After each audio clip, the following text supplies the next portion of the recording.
Hello friends, welcome to my channel. আমার চ্যানেলের আরও নতুন একটি ভিডিও দেখার জন্য আপনাদের সবাইকে ওয়েলকাম, এবং যারা আমার ফেসবুক পেজ থেকে দেখছেন তাদেরকেও ওয়েলকাম জানাই আমার নতুন একটি ভিডিও দেখার জন্য। এখন কিন্তু বাজে বেলা 11টা, তো 11টার সময় বেরিয়েছি।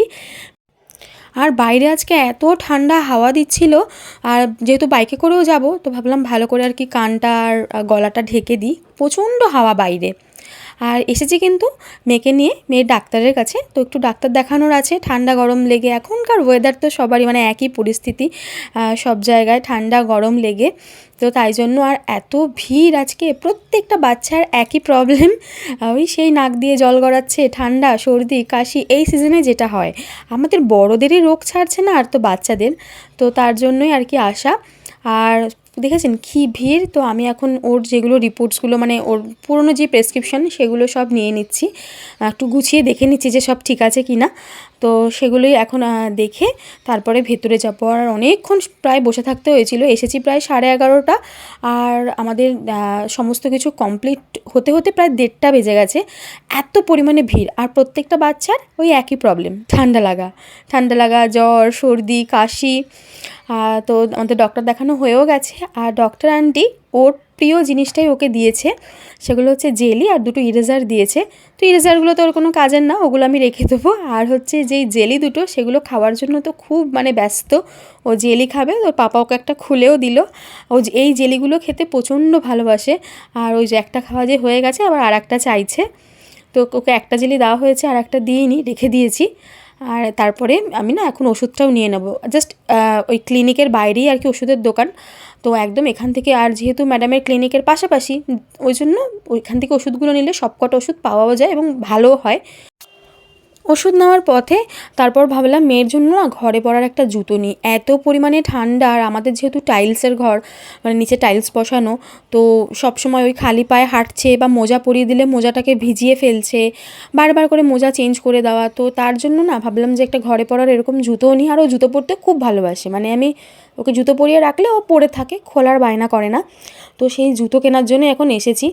আমার তো এই কালারটা মোটামুটি খুব ভালো লাগছিলো, কিন্তু এই কালারটার আবার ছোটো সাইজটা নেই। তো ওই জন্য ভাবলাম যখন একটু বড় নিলে না আবার পা থেকে যদি খুলে যায় বা খুলে দেয়, তো তার জন্য ওর পাপা বললো একটা অন্য কোনো কালারের দেখতে। ওর পাপার আবার এই কালারটা খুব পছন্দ হয়েছে। তো একটু পরিয়ে দেখি, যদি দেখি যে না মানে হচ্ছে না বা প্রবলেম হচ্ছে, তাহলে বড়টাই নিতে হবে। যে এটা একবার পরিয়ে দেখি পায়ে কীরকম হচ্ছে। অনেক সময় দেখা যায় যে সাইজটা বড়, কিন্তু পায়ে দেওয়ার পর মনে হয় ছোটো। আর মেয়ের পা যেহেতু একটু বড়, তো তার জন্য সবসময় আর কি আমি চেষ্টা করি একটু বড় সাইজেরই নিতে। কিন্তু এটা একদম সুন্দর মতন ফিটিংস হয়ে গেছে, কোনো প্রবলেম নেই। এটাকে একদম ফাইনাল করব। তাও দেখি আর 2টো কালার দেখে নিই, তারপর দেখা যাক কোনটা নিই। আর আজকে যেহেতু বললাম আমি ওখান থেকে বেরোতে বেরোতে অনেক লেট, বাড়িতে এসে সমস্ত কিছু ফ্রেশ হতে হতে প্রায় 3টে বেজে গেছে। তো মাকে দেখলাম সুন্দর করে সমস্ত কিছু রেডি করে দিয়েছে। এখানে মিক্সড ডাল রয়েছে, পুঁই মিটুলির তরকারি, বাঁধাকপি, বেগুন ভাজা, বেগুন পোড়া, এই সমস্ত আর কি মায়ের দুপুরের আজকে রান্নাবান্না। তো সেগুলো সব খাওয়া দাওয়া করে একটু রেস্ট নিলাম। আর রেস্ট নিয়ে এখন সোজা সন্ধেবেলাতে আমি এসেছি আমার জন্য একটু খাবার বানাতে। তো এত পরিমাণে খিদে পাচ্ছে যে ভাবলাম একটু কিছু মানে ভারী খাবার না খেলে হবে না, মানে গ্রিন টি বা চিয়া সিডস এইরকম টাইপের কোনো খাবার খেলে তো এখন পেটটা ভরবে না। তো তাই জন্য একটু ওটস বানিয়ে নিচ্ছি। একটু না জলের সাথে আমি ওটসটাকে রান্না করে নিচ্ছি। এটা চাইলে মানে যদি কোনো বাচ্চারা বা অন্য কেউ খেতে চান, তবে সেক্ষেত্রে এটা দুধের সাথে ফোটালে খুব ভালো হয়।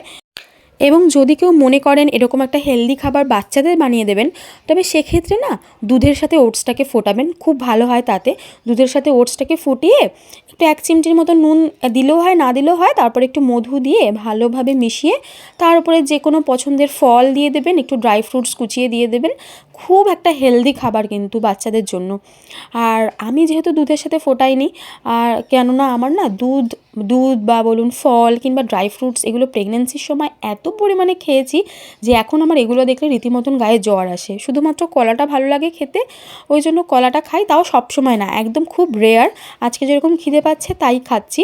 একটু মধু দিয়ে নিয়েছিলাম, আর তার ওপর থেকে এরকম কলা কুচিয়ে দিয়ে দিয়েছি। এর ওপরে যদি কিছু ড্রাই ফ্রুটস দেওয়া যেত তাহলে কিন্তু এটা আরও ভালো হতো। তো যাক, আমি তো ওগুলো কিছু খাবো না, তো তার জন্য আমি কিছু দিইনি। আর এখানে চা বানিয়ে নিয়েছি মায়ের জন্য আর বরের জন্য, দুজনের জন্য চা আর বিস্কুট দিয়ে দিই, তো হয়ে যাবে। সন্ধেবেলার সবার টিফিন। কিন্তু এখানেই শেষ না, আমি সন্ধেবেলা আমাকে আর এক কাপ চা বানাতে হবে। সেটা হচ্ছে দেখেছেন এই যে একটা কাপ নিয়ে নিয়েছি। আমরা যখন চা খাচ্ছি তখন মেয়ে আর কি বলছে চা চা করছে, ও চা খাওয়ার বায়না করছে। তো তার জন্য আমি একটু গরম জল করে নিয়েছি। আর গরম জলের মধ্যে না একটু ছাতু দিয়ে জাস্ট ভালো করে গুলে ওকে দেবো, এটাই ওর চা। কেননা চা খাওয়ার সময় বাচ্চা কাচ্চা সামনে থাকলে বায়না করবেই। আর একটু চা খাওয়ার বায়না করে, ওই একটু একটু করতে করতে সেটা অভ্যাসে পরিণত হয়। আর আমি কখনোই চাইবো না আমার বাচ্চা বা যে কোনোর বাচ্চা ওই চা খাওয়ার জন্য বায়না করুক আর চা খাক। মানে চা যে কতটা ক্ষতিকর জিনিস বাচ্চাদের জন্য, খুব বাজে জিনিস। তো তাই জন্য আমি কখনো আমার বাচ্চাকে আমি সব দিলেও আমি কখনোর জন্য কিন্তু চা দিই না, মানে কখনোর জন্যই না। তো ওই জন্য আর কি চাটা আমি দেবো না, এরকমভাবে ছাতু গুলে ওকে দেবো। এখনও বিস্কুট চাইছে, তো বিস্কুট দিয়ে ওকে ছাতুটা আর কি খাওয়াবো। আর এই জুতোটা যেটা ওকে পায়ে পরাচ্ছিলাম তখন দেখলেন, তো সেটাই ফাইনালি আমাদের ফাইনাল করা হলো। খুব সুন্দর, এত সফট মেটেরিয়ালের না জুতোটা, খুব ভালো। আর ওকে পায়ে পরিয়েও ছিলাম, মেয়ে খুব সুন্দরভাবে এটা পরে হাঁটতেও পারছে, কমফোর্টেবল একদম, কোনো প্রবলেম নেই, খুব সুন্দর হয়েছে। তারপরে কিন্তু আমরা বেরিয়েছিলাম একটু বাজারে কিছু জিনিস কিনতে। আর এখন বাজে রাত 9টা। তো 9টার সময় আমি আর হাজব্যান্ড দুজনে বাইরে বেরিয়েছি। আর এখন যেহেতু শীতকাল পড়ে গেছে, তো 9টা না বাজতে বাজতেই কিন্তু রাস্তাঘাট একদম ফাঁকা, খুব কম মানুষজনই রয়েছে। নাহলে আমাদের এই ডোমজুড়ের রাস্তা কখনো এরকম ফাঁকা থাকে না, সব সময় গাড়ি ঘোড়া লেগেই থাকে। তো যেহেতু এখন 9টা বেজে গেছে আর ঠান্ডাও পড়ে গেছে, একদম ফাঁকা রাস্তাঘাট। তো বেশ কিছু জিনিস কেনার ছিল, সেগুলো কেনাকাটি সমস্ত করতে করতে প্রায় 9:45 বেজে গেছে। তো লাস্টে এসেছি মিষ্টির দোকানে, আর মিষ্টির দোকান পুরো ফাঁকা, কোনো মিষ্টি নেই, হাতে গোনা জাস্ট কয়েকটাই মিষ্টি পড়ে রয়েছে। তো সেখান থেকে এখন আমরা নেব বোঁদে আর রসগোল্লা। তো সেগুলো নেব, নিয়ে বাড়ি ফিরবো। বাড়ি ফিরে দেখছি মা এখানে না ডিম সেদ্ধ করে রেখেছে আর আলু সেদ্ধ করে রেখেছে, আর কি ডিমের ঝোল রান্না করবে। তো আমি মাকে বললাম তুমি আমাকে নয় দাও, আমি ডিমের ঝোলটা রান্না করছি। অ্যাকচুয়ালি ঝোল করব না, আমরা রুটি দিয়ে খাবো। তো রুটি দিয়ে খাওয়ার জন্য একটা অন্যরকম স্টাইলের ডিমের কারি রান্না করব। রোজই তো ওই আলু দিয়ে ডিম দিয়ে কষা, মানে পেঁয়াজ রসুন টমেটো দিয়ে আমরা কষা বানাই কিংবা কারি বানাই। তো আজকে একটু অন্যরকমভাবে রান্না করব। তো চলুন আপনাদের সাথেও শেয়ার করি। তো এখানে একটা মিক্সির বাটি নিয়ে নিয়েছি, তাতে বেশ কিছুটা পেঁয়াজ আর অনেকটা পরিমাণে কাঁচা লঙ্কা নিয়ে নিয়েছি, আর দিয়ে দিলাম এখানে সাদা তিল। আর এখানে কোনো কিছুই দেবো না, মানে আদা রসুন কিচ্ছু এখানে আর দেবো না, দিয়ে পেস্ট করে নেব। ও সরি, আমি এখানে পোস্ত একটু দিয়েছিলাম, তো একটু পোস্ত দিয়ে পেস্ট করে নেব। তার মানে দিলাম হচ্ছে পেঁয়াজ, কাঁচা লঙ্কা, সাদা তিল আর পোস্ত দিয়ে খুব ভালো করে ওটা পেস্ট করে নিয়েছি। এরপর আমি কড়াইতে ডিমগুলো ভাজবো। কিন্তু এই দেখুন একটা এখানে গন্ডগোল আমি করে দিয়েছি। যেহেতু রাত 10টার সময় রান্নাটা বসাচ্ছি, খুব লেট হয়ে গেছে, তাড়াহুড়ো করছিলাম, আর ভুল করে আমি তেলেতে হলুদটা দিয়ে দিয়েছি। আমি অ্যাকচুয়ালি চাইছিলাম তরকারির রঙটা একটু সাদা সাদা করতে, তো সেটা ভুল করে আর কি এই তেলের ওপর হলুদ দিয়ে দিয়েছি, মানে নুন আর হলুদটা দিয়ে দিয়েছিলাম ডিমটা ভাজার জন্য। আমি সবসময় ডিম এরকমভাবেই ভাজি, ওই গরম তেলের ওপর নুন আর হলুদটা দিয়েই ডিমটা ভাজি, সেই অভ্যেসটাই রয়েছে। আর সেটা করতে করতে ভুল করে এই ডিমটাতেও আমি নুনটা মানে হলুদটা দিয়ে ফেলেছিলাম। হলুদটা না দিলে কালারটা খুব সুন্দর আসতো। তো যাই হোক, দিয়ে যখন ফেলেছি আর তো কিছু করার নেই, এবার এটাতেই রান্নাটা করতে হবে। ডিমটা ভালো করে ভেজে তুলে তাতে এবার আলুগুলোও দিয়ে দিলাম। আলুগুলো বেশ সুন্দর করে লাল লাল করে ভেজে তুলে নিয়েছি। এরপর ওই তেলেতে একটা শুকনো লঙ্কা আর একটু গোটা জিরে দিয়ে ভালোভাবে ফোড়নটা হয়ে গেলে যে পেস্টটা বানিয়ে রেখেছিলাম সেই পেস্টটা দিয়ে খুব ভালোভাবে আর কি একটু নাড়াচাড়া করে নেব, কষিয়ে নেব। তারপর তাতে একটু আদা রসুনের পেস্ট এখানে দিয়ে দিলাম, দিয়ে এটাকে খুব ভালো করে কষাতে হবে যতক্ষণ না ওই কাঁচা গন্ধটা চলে যায়। তারপর তাতে পরিমাণ মতো নুন দেব, আর দিয়ে দেবো একটু জিরের গুঁড়ো। তারপর তাতে দিয়ে দেবো ফেটিয়ে রাখা টক দই, দিয়ে খুব ভালো করে এবার কষাবো। এটাতে আর কোনো মশলা এখন আর পড়বে না, খুব ভালো করে এবার কষাতে হবে।